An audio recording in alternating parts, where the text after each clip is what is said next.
Monday morning, we all showed up to find the cafeteria doors chained shut. The sign read, "Closed until further notice due to food waste and disrespect." This wasn't some fancy school with multiple lunch options. We only had one cafeteria. The nearest gas station was a mile away, and leaving campus during lunch was explicitly forbidden. Principal Miss Blade made an announcement during first period, her voice dripping with satisfaction. Due to the disrespect shown to our lunch staff on Friday, the cafeteria will remain closed until the perpetrator comes forward. The athletes were the first to struggle. The football team had morning conditioning. The swimmers had practice at 5:45 a.m. They were burning thousands of calories with nothing to replace it. Kids started sneaking granola bars, but Miss Blade caught on within hours. She sent an email to all teachers. Confiscate any food immediately. Students need to understand actions have consequences. A group of student council kids, the responsible ones who never got in trouble, went to Miss Blade's office to reason with her. She sat behind her massive desk, arms folded, looking almost pleased. "This is a collective responsibility situation," she said. "When one person damages our community, we all feel the impact. Someone will eventually come forward. But Miss Blade, people have medical conditions." She smiled. "This is a valuable life lesson." By Tuesday, things were deteriorating.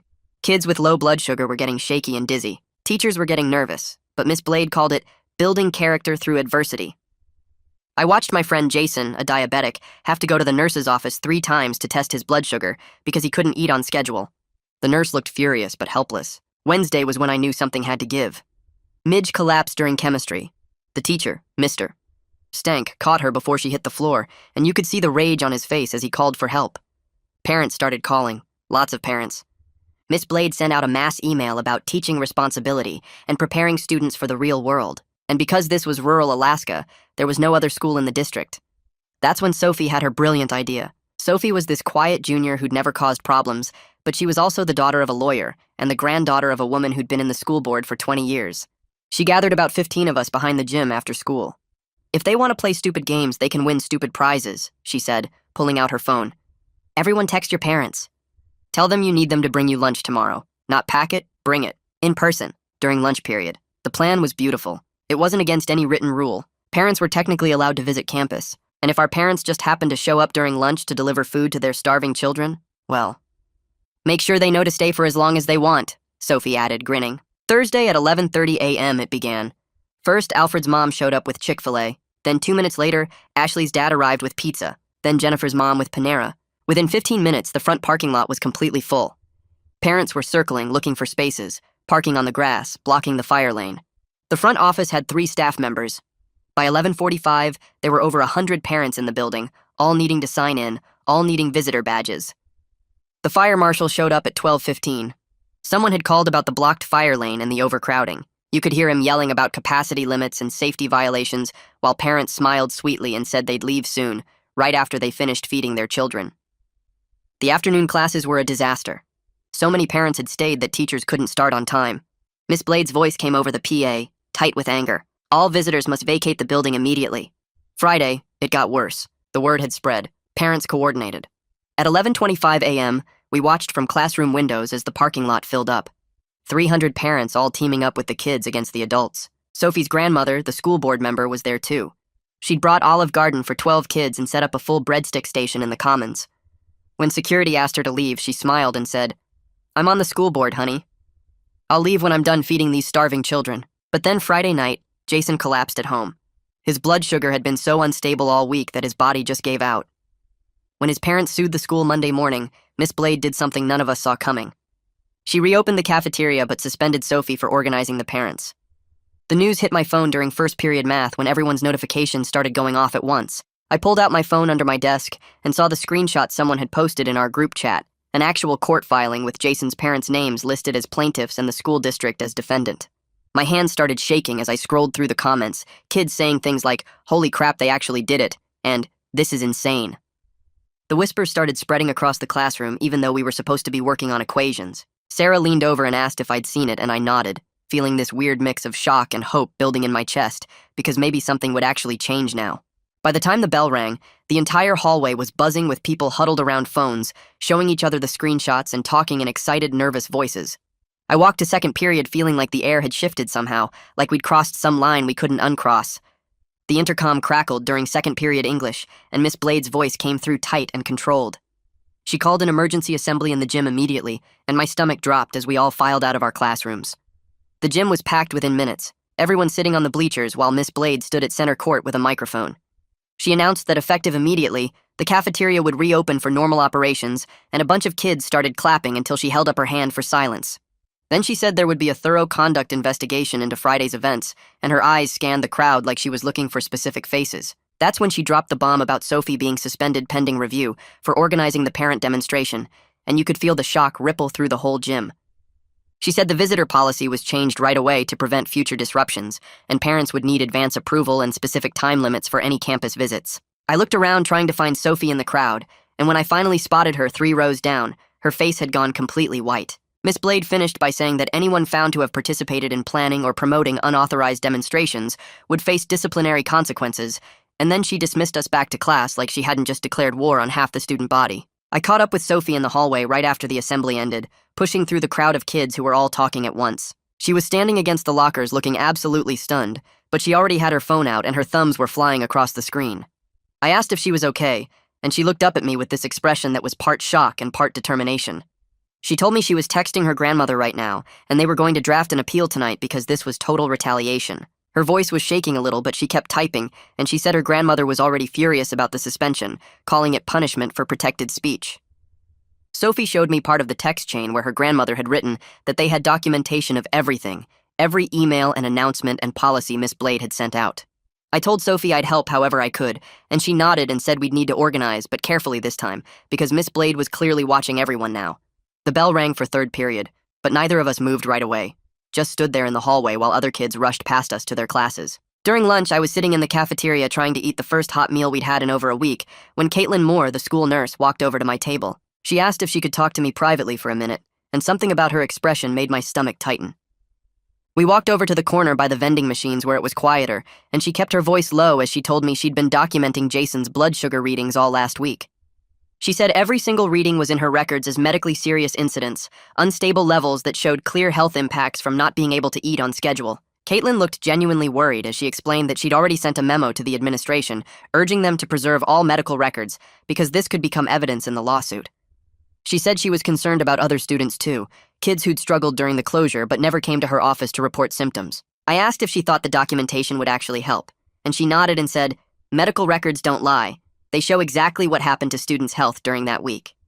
She told me to spread the word that any student who'd experienced health problems should document it now while the details were still fresh, because memories fade but written records last. I thanked her and went back to my table feeling like at least one adult in this building was actually trying to protect us instead of covering for the administration. Between 4th and 5th period, I saw Jason for the first time since Friday night. He looked absolutely drained, his skin kind of grayish and his movements slow like everything took extra effort. A group of us, including Alfred and 2 other kids from the lunch protest, surrounded him in the hallway, and we all walked together toward the nurse's office so Caitlin could check his levels. Jason moved carefully like his body hurt, and when someone asked how he was feeling, he just shook his head. Inside the nurse's office, Caitlin had him sit down and pulled out her glucose meter, pricking his finger and waiting for the reading. While we waited, Jason told us his parents were already working with the district on formal medical accommodations, meetings scheduled and lawyers involved. He said the collapse Friday night had been terrifying, that he'd just been sitting on the couch watching TV when everything went fuzzy, and then he woke up in the emergency room. His voice was quiet when he said he'd never felt so tired in his entire life, like his body had just given up after fighting all week to function without proper food. The glucose meter beeped, and Caitlin frowned at the number, making a note in Jason's file before telling him he needed to eat something with protein right away. She pulled a protein bar from her desk drawer and handed it to him, and we all watched him eat it slowly, while Caitlin explained that his body was still recovering, and it might take weeks to fully stabilize. Jason nodded and said he knew, but you could see the frustration and exhaustion in his eyes. Tuesday morning, I was in first period when someone whispered that the superintendent's car was in the parking lot. I looked out the window and sure enough, there was this official district vehicle parked right by the main entrance. Word spread fast that Alden Weaver, the actual superintendent, was in the building, and by second period everyone knew he'd gone straight into a closed-door meeting with Miss Blade. The meeting lasted over an hour, and you could feel the tension building throughout the whole school as kids speculated about what was happening. Some people thought Miss Blade was getting fired right then and there. Others insisted Alden was probably backing her up, and the meeting was about handling the lawsuit. I kept refreshing my phone constantly hoping someone would leak information, checking our group chats and Instagram to see if anyone had insider knowledge. The meeting finally ended around 10:30, and we watched through classroom windows as Alden walked to his car alone, his face completely neutral and impossible to read. Miss Blade didn't make any announcements, didn't say anything about the meeting, and that silence somehow made everything feel worse because we had no idea what had been decided or what would happen next. By Tuesday afternoon, all the teachers had received some new directive because you could see it in their faces during class. Mr. Stank looked particularly tense as he handed back our chemistry homework, and between periods I heard two teachers talking in low voices about new policies. The official email came out around 2 p.m., and kids started passing around screenshots within minutes. The new rules included random bag checks at any time, stricter enforcement of the tardy policy with no grace period at all, and mandatory hall passes even for bathroom breaks. It felt like Miss Blade was doubling down on control instead of backing off, tightening her grip on the school in every way she still could. Ravi Dupree, the teachers' union rep, apparently called an emergency faculty meeting for right after school because Mr. Stank mentioned it quietly to a few of us as we left class. You could see the stress on all the teachers' faces as they tried to teach normally, while clearly worried about what was happening behind the scenes. Some teachers looked angry, others just looked tired, but everyone seemed tense and on edge in a way that made the whole school feel unstable. That evening, I was scrolling Instagram when I got a DM from an account I didn't recognize. The profile said Penelope Reed and identified her as a reporter for the local paper. Her message was polite but direct, asking if I'd be willing to talk about the cafeteria closure and the parent protest for a story she was writing. My first instinct was to ignore it, but then I saw that Sophie had already responded to a similar message and agreed to go on record. I spent about an hour thinking about it, weighing whether talking to a reporter would make things better or worse. Finally, I decided that someone needed to tell the truth about what had actually happened, about kids collapsing and the confiscation policy, and how scared we'd all been. I messaged Penelope back and said I'd share my documentation, the notes I'd been keeping about when students had collapsed and when the food confiscation had started. We arranged to talk on the phone that night, and I spent 2 hours going through everything I'd written down, giving her specific dates and details and names of students who'd been affected.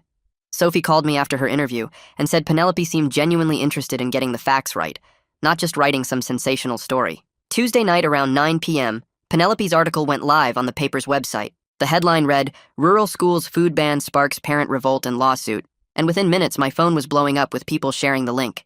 I read through the whole article twice, and it was surprisingly fair, laying out the timeline of events and including quotes from both students and the district. The district's statement was completely bland, just saying they were reviewing policies and procedures and committed to student well-being, the kind of corporate speak that meant nothing.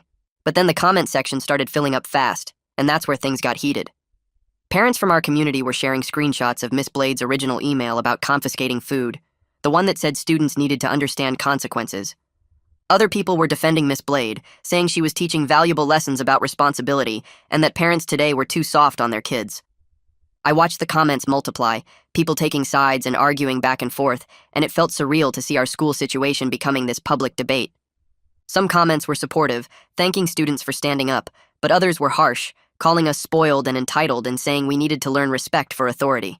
By Wednesday morning, the article had been shared hundreds of times across local Facebook groups and parent networks. Sophie texted me early saying her grandmother had already been working the phones, using her school board connections to push for an emergency agenda item at the next regular board meeting. Around 10 a.m., the official notice went up on the district website showing the updated agenda for next Thursday evening's board meeting, with a new item listed for public comment regarding cafeteria policies and student discipline. Sophie sent a screenshot to our group chat with the caption, "We have exactly 9 days to prepare," and suddenly the timeline became real and concrete. 9 days to organize testimony, gather supporters, document everything we wanted to say, and figure out how to make the board actually listen to students instead of just going through the motions of public comment. I started making lists during lunch, writing down everyone who might be willing to speak and what evidence we needed to compile. The board meeting felt like our one real chance to make adults in power actually hear what had happened and why it mattered, and I wasn't going to waste it. Wednesday morning, the PA crackled during third period, and the secretary's voice called my name to report to the main office. My stomach dropped because I knew this wasn't about attendance or a schedule change. I grabbed my backpack and walked down the empty hallway, my sneakers squeaking on the linoleum floors. The assistant principal met me at the door and led me into a small conference room with a table and 3 chairs. He sat across from me with a yellow legal pad and clicked his pen twice. He called it witness clarification, but the questions felt wrong from the start. "Did Sophie tell you to text your parents, or did you decide on your own? Did she give specific instructions about what to say? Did she mention wanting to cause disruption or just feed students?" I kept my answers short and stuck to facts. Sophie suggested we ask our parents to bring lunch. I texted my mom. Parents showed up. That's what I saw. He kept circling back to whether Sophie pressured anyone or planned the whole thing as organized protest. I could feel him trying to build a case against her instead of understanding why 300 parents felt they had no choice but to flood the school. After 20 minutes, he let me go, and I walked back to class feeling gross and manipulated, like I'd just been used as a tool against my friend. Mr. Stank caught me right after chemistry ended and pulled me aside near the lab equipment cabinets. He looked around to make sure no other students were in earshot. He told me he'd been documenting every incident he witnessed during the cafeteria closure, including the exact time Midge collapsed and his observations about students looking shaky and pale throughout that week. He said he was planning to speak at the union meeting and wanted me to know not all the adults were on Miss Blade's side. Some teachers had been scared to say anything publicly, but they'd been keeping records and taking notes. He told me the union rep was collecting statements from faculty who witnessed health impacts. Knowing that at least some teachers were willing to stand up made something loosen in my chest. I'd felt so alone in this mess, like it was just students against the entire administration. But Mr. Stank signing his name to documentation meant adults were paying attention, and some of them thought what happened was wrong enough to risk their jobs speaking up. Jason caught me at lunch Wednesday and told me his parents had filed for a temporary restraining order that afternoon. His mom was taking off work to go to the courthouse, and his dad was meeting with their lawyer to prepare for Thursday's hearing. The restraining order was supposed to protect his medical accommodations and prevent any payback for the lawsuit. Jason looked exhausted, dark circles under his eyes like he hadn't slept in days. He said his mom was going to testify about Friday night when he collapsed at home and the emergency room visit and how his blood sugar had been completely unstable all week. The doctors had written a letter documenting the health impacts from not being able to eat on schedule. Jason's hands shook a little when he showed me the court filing on his phone. The legal language was dense, but I could make out phrases about irreparable harm and medical necessity. Seeing it in official court documents made the whole situation feel more real and serious, like we'd crossed some line where this wasn't just school drama anymore, but actual legal action with lawyers and judges involved. Thursday morning, I went to the nurse's office for my regular check-in, and Caitlin pulled out a printed incident log with all the names blacked out. Just numbers and dates and brief descriptions. The spike in visits during the closure week was absolutely shocking. Normally, she saw maybe 10 to 15 students per day for various issues. During that week, the numbers jumped to 40, 50, 60 students coming in with low blood sugar, dizziness, headaches, shakiness. She'd marked Jason's 3 visits in red along with 4 other students who came back multiple times. 2 students had to be sent home. 1 nearly passed out during gym class. Caitlin said this was the kind of evidence that proved the policy had real health impacts that could be measured and documented. She told me she was prepared to testify if she got subpoenaed, even though it would probably cost her the administration's trust and make her job harder. She'd already started updating her resume and looking at clinic positions because she wasn't sure she could keep working in a system that cared more about punishment than keeping students safe. The way she said it made me realize how much this had cost her too. Not just students, but the adults who tried to protect us. Friday morning, Miss Blade's voice came over the PA during homeroom announcements. Anyone who participated in organizing or promoting the parent lunch protest would serve Saturday detention for disrupting the educational environment. My homeroom teacher started handing out pink detention slips, and I got one along with at least 20 other students whose names got called.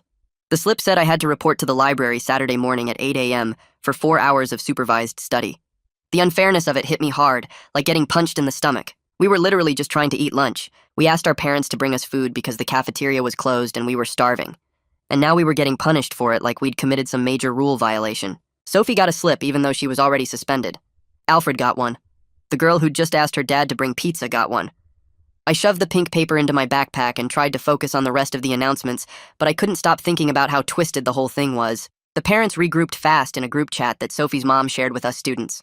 By Friday afternoon, the messages were flying. They were planning to attend the board meeting next Thursday in huge numbers, but this time they'd follow every single check-in rule perfectly. Someone suggested wearing matching shirts that said, "Fed students learn better," and within an hour there was a design circulating with a breadstick graphic. The order form for bulk printing got passed around, and parents started claiming sizes. My mom texted me asking what size I wanted and whether she should order extras for friends. The energy in the chat was different now, more organized and strategic. Parents were coordinating carpools and childcare, so as many people as possible could attend. Someone created a shared document for people to sign up for speaking slots during public comment. Another parent started a list of specific policy changes to request. Watching adults organize with this level of detail and planning made me feel like we actually had a shot at changing something, instead of just yelling into the void. Word leaked through Mr. Stank Friday afternoon that the superintendent had met with all the department heads. Alden wanted to de-escalate without making admissions of wrongdoing. Those exact words. Mr. Stank told me during passing period, and I felt my blood start to boil. They were more worried about liability than actually fixing the problem or admitting Miss Blade had been wrong. De-escalate meant make it go away quietly. Without admissions meant never say sorry or take responsibility. The phrase made me so angry I had to stop walking and just stand there in the hallway for a minute. They were going to try to smooth this over and move on without actually acknowledging that closing the cafeteria and confiscating food had put students in danger. Without admitting that a diabetic kid almost died. Without saying they screwed up. Just de-escalate and protect the district from the lawsuit and make sure nobody important had to face real consequences. The fire marshal came back Friday for a follow-up inspection and issued a written warning to the district about capacity violations and blocked fire lanes from the parent protest. Penelope got a copy of the citation somehow and published it in her next article. I read through the official documentation that evening, seeing phrases like exceeded maximum occupancy and emergency egress blocked and failure to maintain clear fire lanes. It felt weirdly validating even though we never meant to create safety problems. We were just trying to eat and our parents were just trying to feed us. But seeing it written up in official fire marshal language with violation codes and required corrective actions proved that what we did had real impact. The district couldn't just dismiss it as kids being dramatic or parents overreacting. There was actual documentation from a city official saying the protest had created serious safety concerns that needed to be addressed. Penelope filed a public records request for all emails related to the cafeteria closure and confiscation policy. By Monday, she published Miss Blade's exact words from the original staff email. I read the article on my phone during lunch, and there it was in print. Students need to understand actions have consequences. Confiscate any food immediately. This is a valuable life lesson. Seeing those words published for everyone to read, knowing Jason had nearly died, knowing kids had collapsed and gotten dizzy and gone to the nurse's office in record numbers, made the cruelty impossible to deny or spin. Miss Blade had written those words and sent them to every teacher. She'd ordered them to take food away from hungry students. She'd called it teaching responsibility. And now everyone could see exactly what she'd said and decide for themselves whether that was reasonable leadership or dangerous punishment. The union rep started circulating a draft no-confidence letter among the faculty and teachers were genuinely scared about signing it. Mr. Stank told me during passing period Monday that the debate was getting intense. Some teachers thought Miss Blade had been trying to teach responsibility and that the situation got blown out of proportion. Others thought she'd endangered students and needed to be removed. But everyone was worried about their jobs because this was rural Alaska with limited opportunities, and if you got labeled as a troublemaker, you might not find another teaching position within 100 miles. The letter needed a certain number of signatures to be official, and Ravi was pushing hard to get enough names. Teachers were meeting in small groups after school, arguing about whether signing was the right move or career suicide. Mr. Stank said he was going to sign it because he couldn't live with himself if he stayed quiet after watching Midge collapse in his classroom. But he understood why other teachers were hesitating, and he didn't judge them for being scared. Tuesday night, my phone rang at 8:47 p.m., and Sophie's name lit up the screen.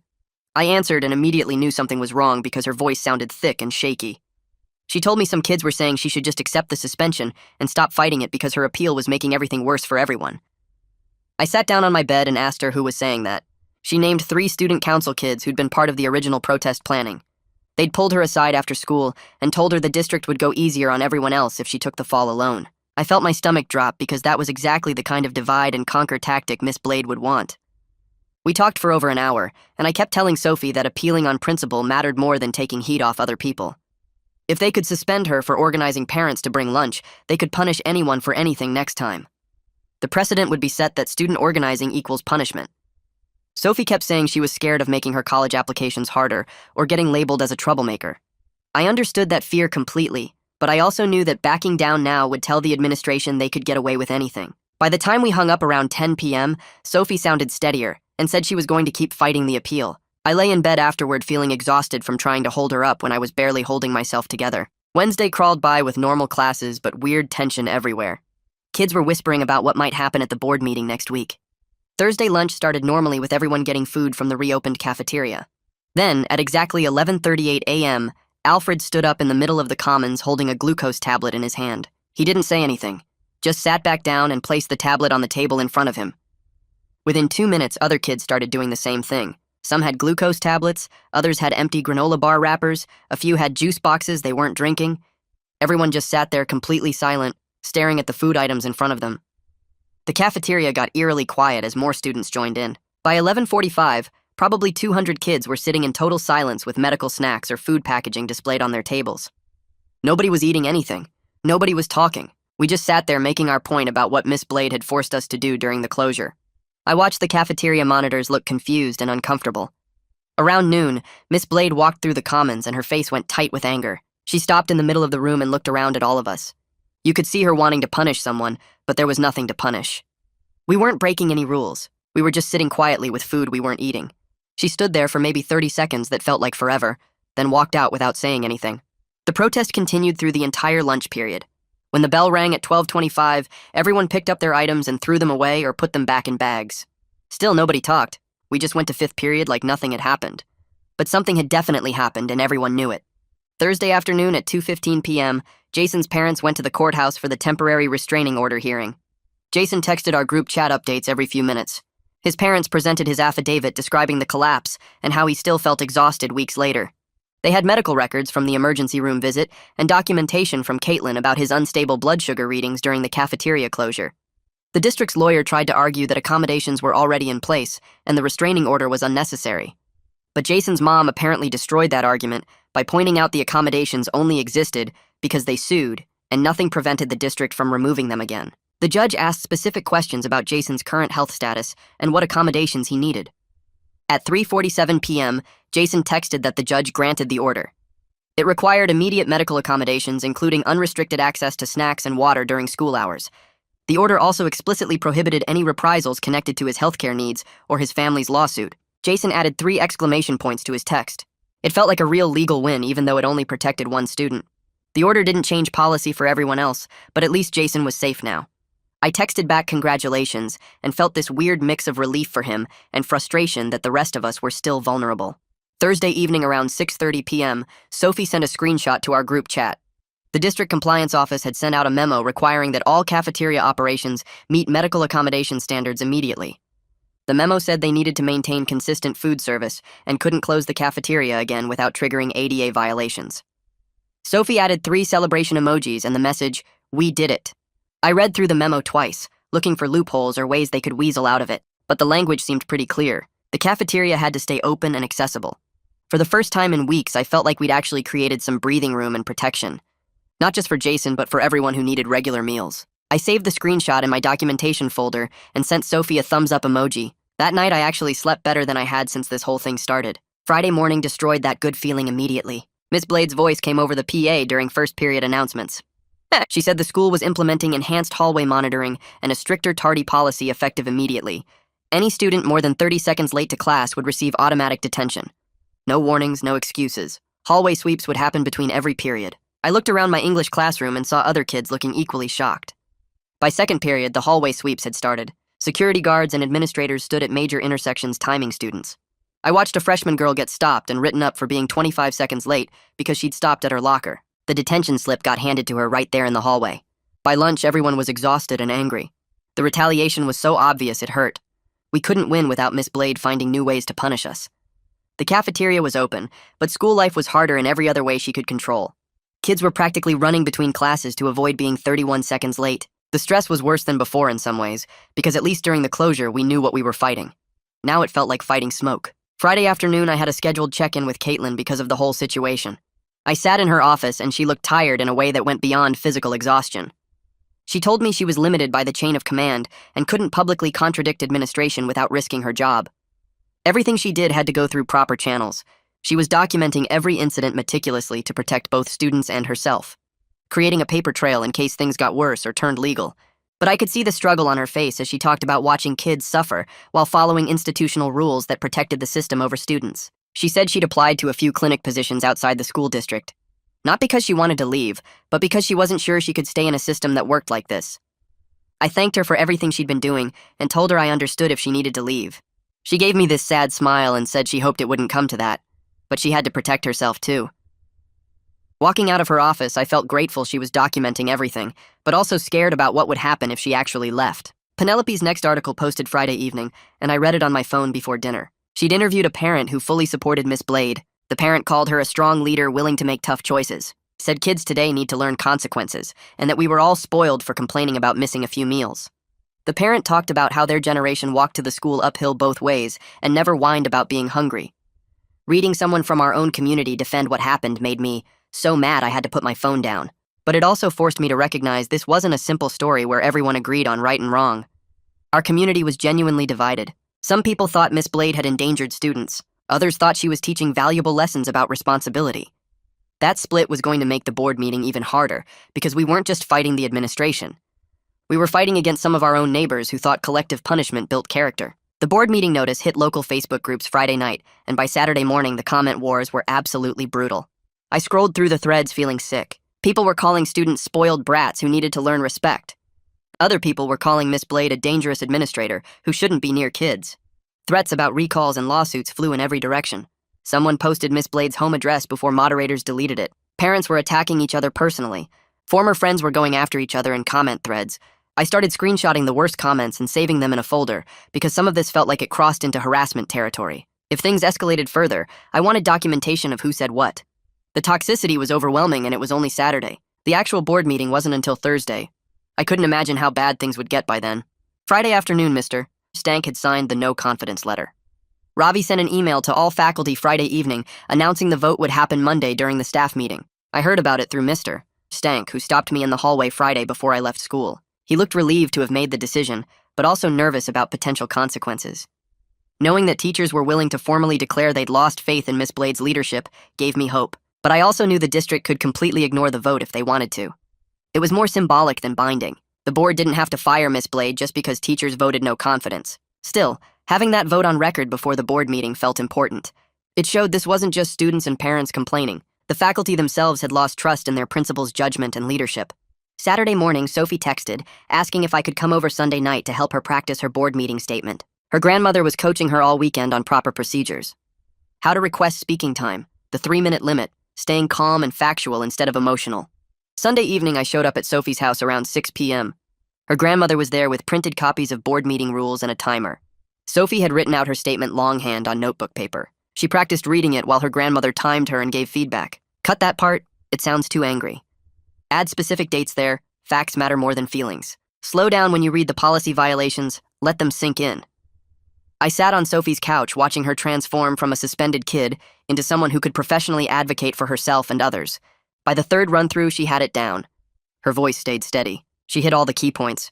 She stayed under 3 minutes. Her grandmother smiled and said she was ready. Watching that transformation genuinely inspired me and made me believe we might actually be heard at the board meeting. Sophie wasn't just fighting for herself anymore. She was fighting for everyone, and she knew exactly how to make that case effectively. Monday morning, I got to the school early and was heading to my locker when Alden stopped me in the hallway. He had 2 other student leaders with him, kids from student council who'd spoken up during the crisis. Alden smiled and gestured for us to step into an empty classroom. He closed the door, and his tone was friendly but serious. He told us the board meeting Thursday was going to be intense and that he understood we had strong feelings about what happened. He said emotional outbursts would hurt our credibility with board members and that maintaining a respectful tone would help our cause more than anger. It all sounded reasonable until I really thought about what he was asking.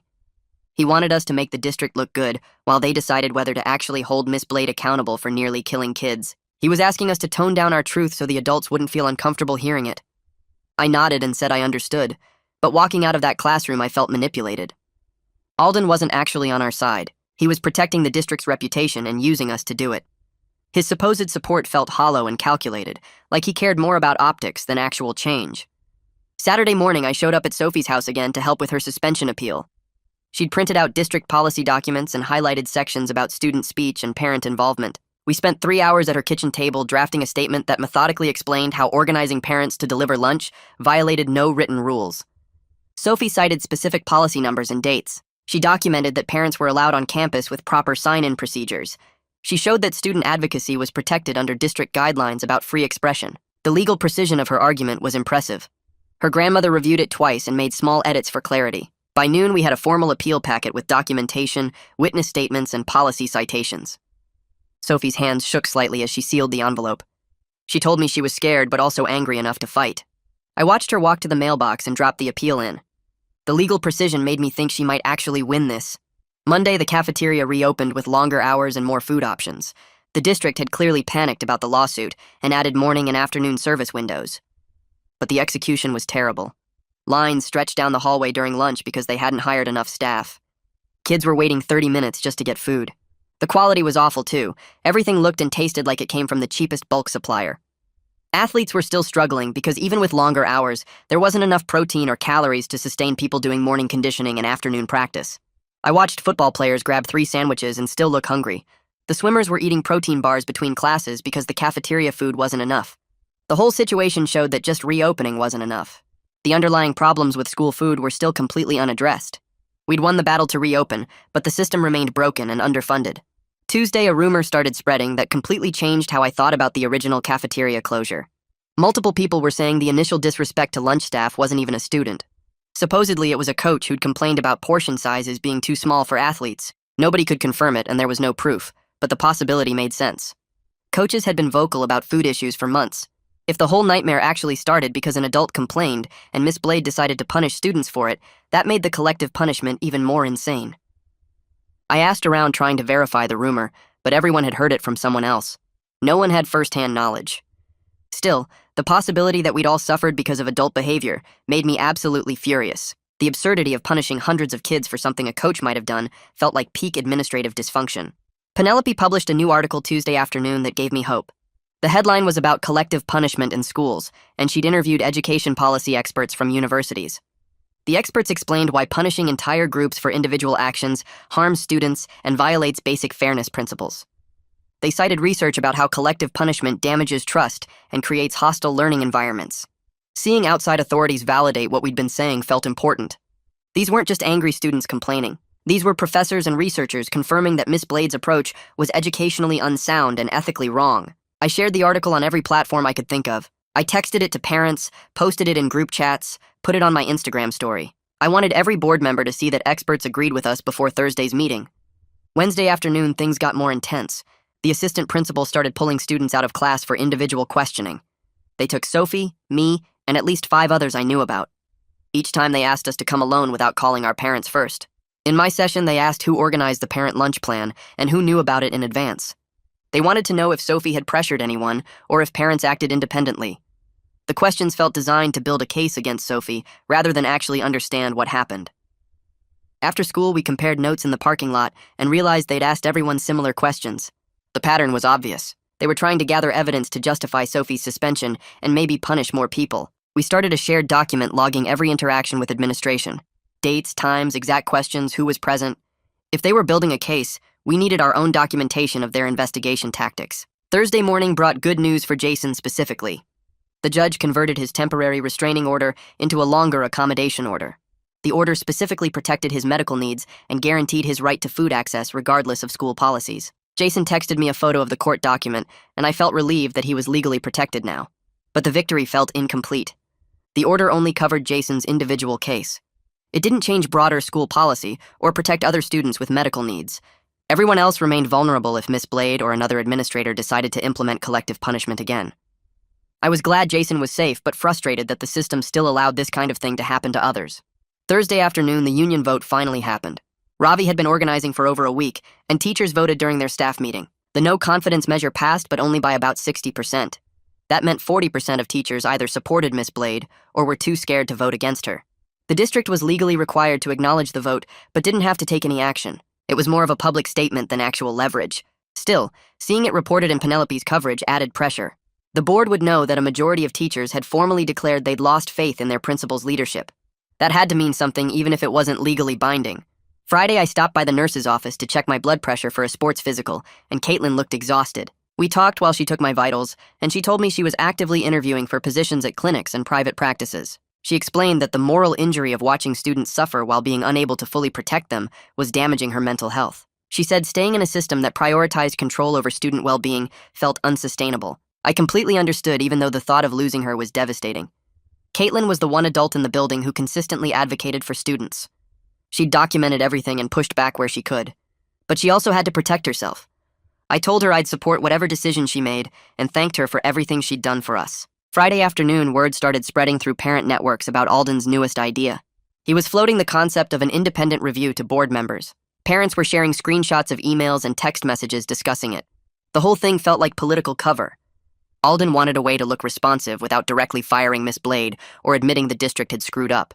An independent review would buy time and create the appearance of accountability without requiring immediate action.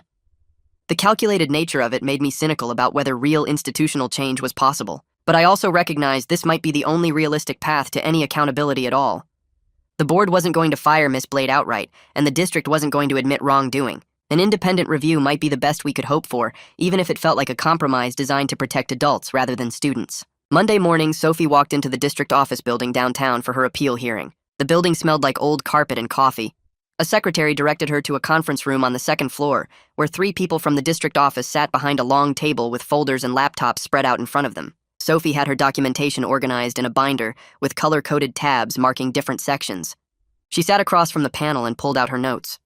The woman in the middle introduced herself as the district's compliance officer and the 2 men as HR representatives. Sophie started her presentation by citing the exact district policy about student speech and parent involvement. She showed them the visitor policy handbook, proving parents were allowed on campus during lunch. She walked through the timeline of events with dates and times documented. The compliance officer interrupted her twice to ask about who coordinated the parent communication. Sophie answered directly that she sent the initial text, but parents made their own decisions about participating.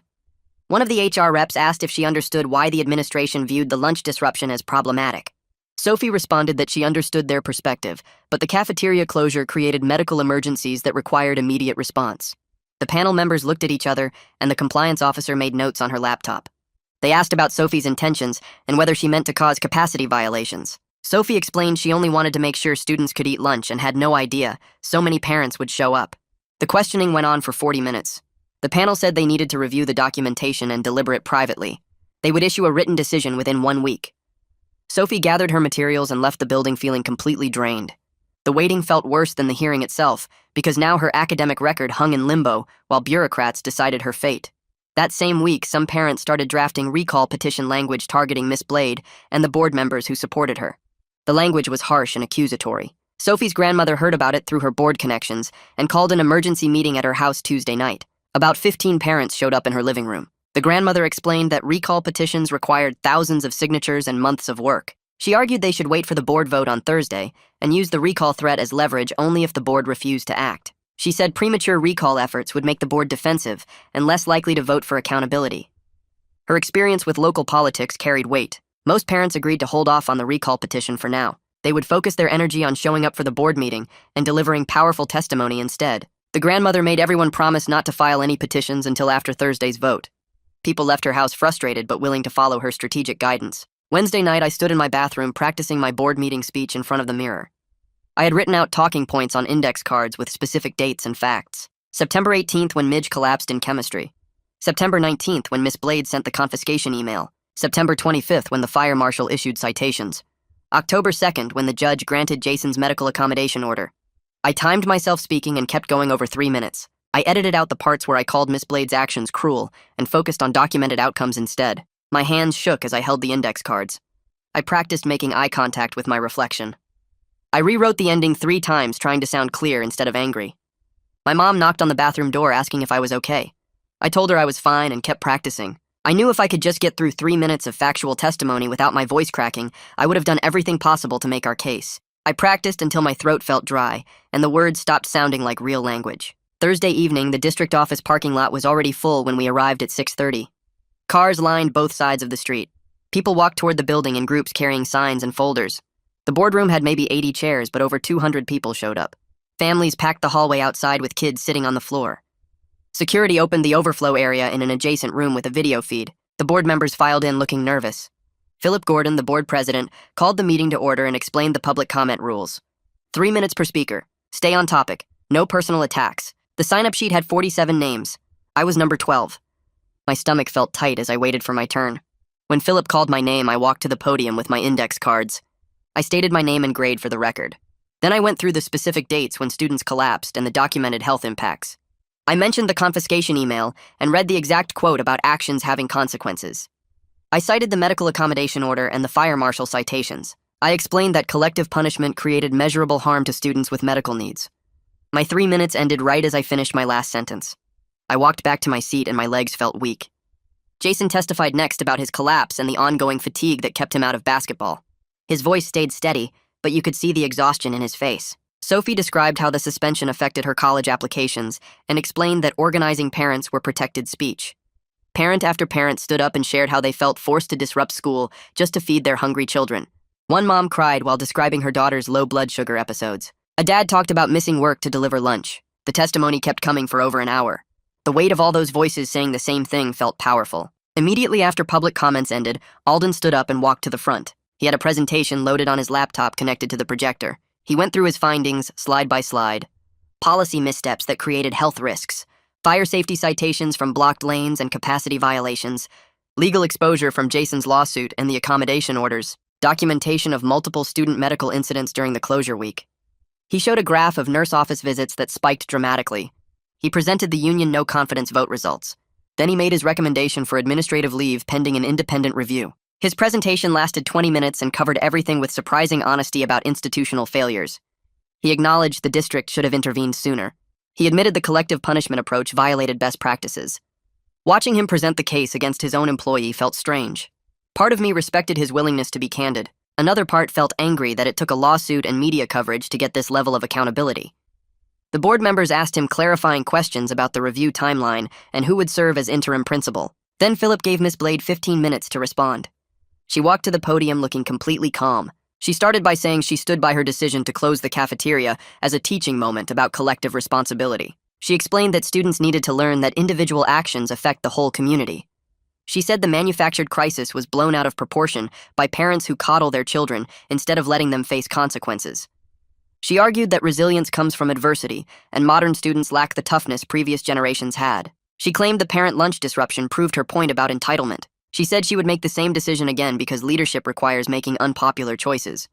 About a third of the audience started clapping when she finished. The applause shocked me. I looked around and saw parents and some teachers actually supporting her. The community was genuinely split about whether tough discipline mattered more than student health. Miss Blade sat down looking satisfied. Philip called for the board vote on Alden's recommendation. The board members each stated their position. 4 voted yes for administrative leave, 3 voted no. The margin was 4-3. Philip announced that Miss Blade would be placed on paid administrative leave, effective immediately pending the independent review. Wayne Moore would serve as interim principal starting Friday morning. Half the room erupted in cheers. The other half booed loudly. People started yelling at each other. Security stepped forward. Philip banged his gavel, calling for order.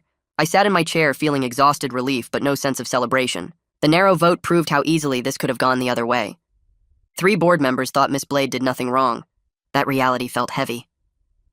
Friday morning, Wayne called an all-staff meeting before first period. He announced the blanket confiscation policy was immediately rescinded. The extreme tardy enforcement would return to normal standards. The cafeteria would remain open with explicit protection for medical accommodations. He said he was reviewing the Saturday detention list and reducing most to written warnings. A few students, including me, still had to serve 1 session, but most got off completely. It felt unfair that I still had detention after everything, but also like a small price for what we won. Teachers looked relieved during the meeting. Students started talking in the hallways about the changes. The atmosphere felt lighter, even though nothing was fully resolved.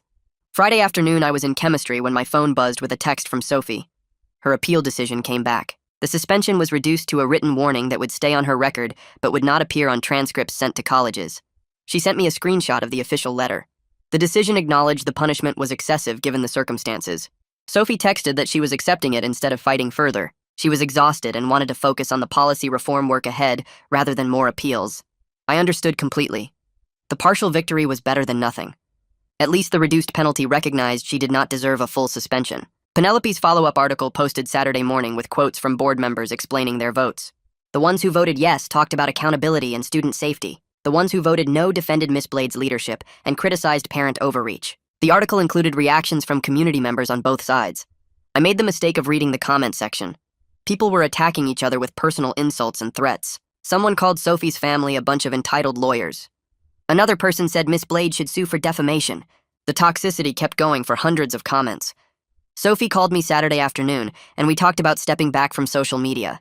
The vitriol was affecting both our mental health. We agreed to stop reading comments and focus on the actual policy reform process. We needed to protect ourselves while staying engaged in the work that mattered.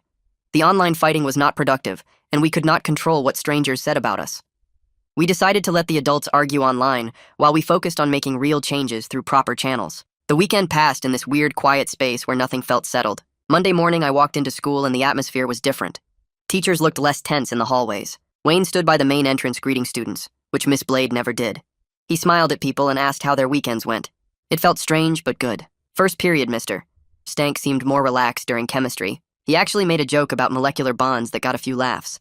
But after class, when I stopped to ask about an assignment, he pulled me aside near the lab sinks. He told me he got called into a meeting with HR Friday afternoon. They told him and 3 other teachers to be careful about public statements criticizing district leadership. They didn't threaten anyone directly, but the message was clear. Keep your head down, or there could be consequences. Mr. Stank said he was focusing on teaching and documenting things quietly from now on. He would keep records of what happened in his classroom, but he wasn't going to speak at any more meetings or sign any more letters. I understood why he had to protect himself. Teachers have families and bills and limited job options in rural Alaska, but part of me wished adults had more protection to speak up without risking everything. Tuesday during lunch, I saw Caitlin in the nurse's office for a routine check. She looked tired, but also kind of excited. She told me she got a job offer from a family clinic in town. Better pay, better hours, weekends off. She could have a normal schedule instead of dealing with emergencies and administrative pressure.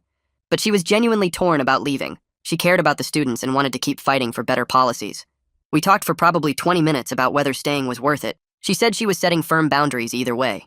If she stayed, she would advocate through proper channels, but she wouldn't sacrifice her mental health anymore. If she left, she would train her replacement to keep documenting incidents and protecting students. She needed to make a decision by the end of the week. I told her I would support whatever she chose because she deserved to take care of herself too. Over the next 2 weeks, Jason got better. His blood sugar stabilized with consistent meal schedules. The cafeteria staff knew his accommodations now and made sure he could grab food whenever he needed it. But he missed a basketball game because he was still regaining his stamina. His body had been through too much stress. I sat with him at lunch one day, and he told me his parents were in settlement negotiations with the district. Their lawyer was handling it separately from all the policy reform stuff. The district wanted to settle quickly and quietly. Jason's family wanted enough money to cover his medical bills and compensate for what happened. It felt weird to me that the legal process was so separate from the changes we were trying to make. Jason was getting compensation, but that didn't fix things for everyone else. The first week of December, Alden called me and Sophie to his office along with 6 other students. He said he was forming a student advisory committee to draft an anti-collective punishment policy. We would also review medical accommodation procedures to make sure they actually protected students. The committee would include administrators and 2 board members. We would meet twice a month starting in January. The whole process would take months, maybe until spring. That timeline frustrated me because it felt so slow. Kids could get hurt again while we were drafting policies and going through approval processes. But Sophie pointed out that having formal input into district policy was real progress. We would actually help write the rules instead of just complaining about them. That felt meaningful, even if it was slower than I wanted. My friend group had some tension building around this time. We met up at someone's house one Saturday and things got uncomfortable. Some people thought we pushed too hard with the parent protest and made everything worse. Others thought we should have done more, like organized a full walkout. We argued for a while about tactics and whether the outcome was worth it. Finally, Sophie suggested we just be honest with each other. We went around and apologized for snap judgments we made about each other's choices. I admitted I got frustrated when people didn't want to take risks. Someone else admitted they thought I was being reckless. It was uncomfortable, but it felt like we were actually repairing our relationships instead of letting resentment build. We agreed we could disagree about strategy while still supporting each other. We committed to staying friends even when we didn't see everything the same way. That conversation mattered more than I expected. One evening in early December, I spent 3 hours organizing all my documentation. I had emails from teachers, photos of detention slips, notes from meetings, screenshots of Miss Blade's announcements. I created a cloud folder with everything organized by date and topic. I made backups on 2 different services because this evidence might matter for the independent review. It could also help with future policy discussions if the district tried to backtrack. While I was organizing everything, I wrote myself a reflection about staying involved without burning out. I was learning that activism couldn't be this constant, intense fight. I needed to pace myself and protect my mental health. I could care about making things better while also setting boundaries about how much energy I gave to it. That balance was hard but necessary. By mid-December, small wins started showing up. The student handbook got updated with formal language about medical snack allowances. Any student with documented health needs could keep food and eat it when necessary. The cafeteria added 2 new healthy options after Wayne asked for student feedback. They weren't amazing, but they were better than the old stuff. Wayne also announced monthly meetings with student representatives to address concerns before they became huge problems. None of this fixed everything. Miss Blade's administrative leave was still temporary. The independent review was still happening. Jason's lawsuit was still going through the courts. Our community was still divided about whether Miss Blade was a strong leader or had endangered students. But the changes felt real and earned. We had actually created tangible improvements through our actions. Friday afternoon, my phone buzzed with a text from Sophie. Just a breadstick emoji with the caption "We did it." I sent back a laughing emoji because we both understood what she meant. We didn't fully win. The situation wasn't resolved, but we definitely changed something important. The coalition we built was still here. We were ready to keep pushing for students to be treated with dignity and basic fairness. The work wasn't done, but we proved that students could make adults listen when we organized and documented everything and refused to give up. That knowledge felt powerful, even though everything was still uncertain. And that's today's wrap-up. I like telling stories, but I love when they double as lessons too. Hopefully this one stuck with you. Subscribe if you'd like more stories with takeaways built in.